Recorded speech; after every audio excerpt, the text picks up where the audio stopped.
এই হিজড়াদের যন্ত্রণায় এখন জনজীবন অতিষ্ঠ হয়ে গেছে। মান সম্মান কোনো কিছুই আর এরা দেখছে না। চট্টগ্রামের রাউজানের এই গায়ে হলুদ অনুষ্ঠানে এসে 5,000 টাকা দাবি করে বসে কনেবাড়ির লোকজন থেকে।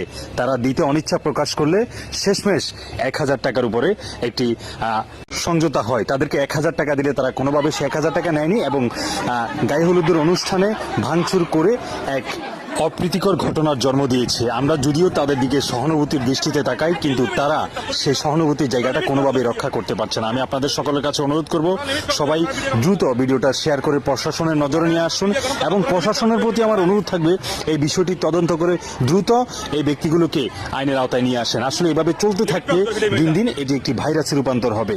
আসলে তৃতীয় লিঙ্গের মানুষ তারা আমাদের সমাজেরই, কিন্তু তারা যদি এভাবে করতে থাকে ভবিষ্যতে এমন একটি বিশৃঙ্খলা তৈরি হবে যেটি আসলে প্রশাসনিকভাবেও হয়তো নিয়ন্ত্রণ করা সম্ভব হবে না।